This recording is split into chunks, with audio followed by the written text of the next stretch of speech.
No, this is none of my business. Neither of you need my input, but I really believe that Sam needs yours. I mean, if you don't think that you can be a father, then tell her, Jason, because once she gets pregnant, there's no taking that back. But Sam's still healing from the surgery. We don't even know if she can have a baby at this point. You obviously feel that your life is too dangerous for a child, or you wouldn't have let Lucky raise your kid. I know. I thought I was doing what was best for Jake at the time. But what I don't understand is what's changed. I mean, what will have changed if Sam gets pregnant? I mean, if you couldn't keep a baby safe then, what makes you think you can do it now? No, losing Jake taught me that you can't keep his kids safe all the time. No matter what you do. And Jax have spent weeks wondering, worrying if their daughter was going to reject the transplant. I mean, it's unimaginable to think that you've done everything you can do and it's still not enough. I mean, you know that better than anybody. The doctors say Jocelyn's going to be fine. Jax would like to keep it that way. Well, then he shouldn't fight for custody because Carla's a good mother. She would lay down her life for her children. Look, Jax is worried that the same thing that happened to Sonny's kids will happen to Jocelyn. It's understandable. I mean, Kristina's already been kidnapped and almost blew up in an explosion. You have to admit there's a high price to be paid for having a baby with people who do what you do. So what you're saying is you're fine with me having a baby, just not with Jason. I honestly didn't come here to pass judgment on Jason. I came here to give you a care package and to offer my condolences, and one thing led to another, and there I am telling him that I respected him for stepping aside to keep Jake safe, which obviously wasn't the right thing to say. So I'll call you later. You know, giving up Jake didn't keep him safe. I know it didn't. I do know that. What happened to him was a random, tragic, horrible thing that shouldn't happen to anyone, and I know that isn't any consolation to you at this time. And again, I apologize if I mess things up for you right now. I came from Jax, who's worried about the same thing I'm worried about, and I'm now worried about you and this baby that you haven't even decided that you're gonna have yet. You're right, we have not made any decisions yet. And I promise you, whatever you decide, I'll support you. Again, I'm sorry if I said anything to upset anybody, okay? I'll call you and get some rest. I confronted her about it. She made it seem like she was doing me a favor by giving me the pills without a prescription. Like I knew what I was taking all along. Well, she's a doctor. She should know how easy it is to get hooked on hydrocodone. No, I'm not hooked. When's the last time you had a pill? This morning. All right, look, give them to me, okay? No, I can't. Kristina, this is serious. I already gave them to Ethan. He's the one who recognized that they weren't herbal supplements. He could tell just by looking at them. I can't believe I couldn't tell the difference. Well, how could you? It's not like you hang around people who do drugs. Well, he said that I could call him if I felt like I needed to take one, so he could help me through the withdrawals. And what, Ethan is an expert on addiction? I'm not an addict. And yeah, he does know something about it.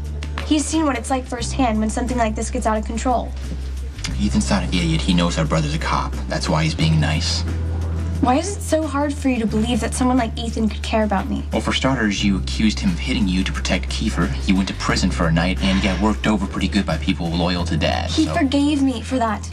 He cares about me, and he's gone out of his way to prove it. The night that Dad's limo exploded, he stayed at the house with me to make sure that I was all right. And we spent the whole night talking about everything. He understands me in a way that no one else does. He's married. Kristina. For the money, he doesn't love Maya, and he even said that she hasn't been around. She's been in Philadelphia. He's using you. Stop saying that! Hello? What's going on? I'm fine, Mom. Really, I just overreacted about something. You don't have to worry. I'm your mother. I'm used to worrying. Never mind, what happened? I was just telling Kristina I wasn't going to go to graduation. And she, of course, freaked out a little bit. A little bit? Why aren't you going? I don't really see the point in parading around in a cap and gown while a bunch of privileged kids and their parents stare, whispering about how the dean got bribed by my dad to get me back into Madison after I went to prison, that kind of thing. But it's not fair to Kristina. She worked really hard to get to the top of her class, and it should be her moment. I mean, You've worked really hard too, studying nonstop for finals. You deserve to be on that stage just as much as I do. She's right. You've overcome a lot. You should be very proud of yourself, Michael. We're certainly proud of you. Well, I'd rather just kind of put it all behind me. Yeah, but see, that's what graduation is about. You close one chapter, you open a new one. It's an important ceremony. I know it'll mean a lot to your parents. Clearly, it means a lot to Kristina. All right, well, if it means that much to you, I'll go. Thank you. Thanks. No problem. If only it were that easy to solve your problems. Hey. Hi. Hi. I'm sorry, I didn't mean to make you get up. Oh, I'm not on bed rest. Dr. Lee just wants me to take it easy. Come in. Yeah, well, I'm sure your idea and Dr. Lee's idea of taking it easy are not the same thing. Will you please promise me no rappelling off buildings just for 2 weeks? Okay, I'll keep that in mind.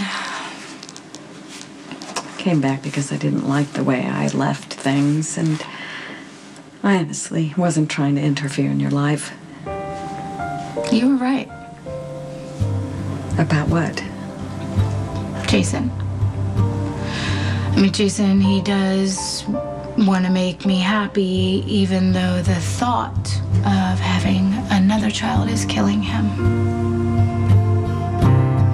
When Jason gave up Jake, I'm sure he thought that one day he would get older, the truth would come out, and we would be able to have some sort of a relationship the way you and I do now. But Jake's gone, and Jason's never going to have that chance. Are you thinking about having this baby because you think it's going to make Jason feel better? No one can ever replace Jake. I know that. But if I did get pregnant, it would give Jason a purpose, something to focus on, keep his grief from swallowing him whole. So do you want to have this baby because you want Jason to feel better or because you really want to have a family? I don't know. I've never had that moment. You know, I was never able to look my baby in the eyes and tell her how much I love her, because when I woke up from surgery, she was gone. I've had years to process this pain, and I still miss her. And you always will, because she's a part of you the same way that Jake is a part of Jason. Yeah, I know. Oh, maybe it's just too soon for all of this. Listen to me. I am not trying to talk you out of having a baby. I just want you to give it a lot of consideration, because in the end, sweetie, it's your decision.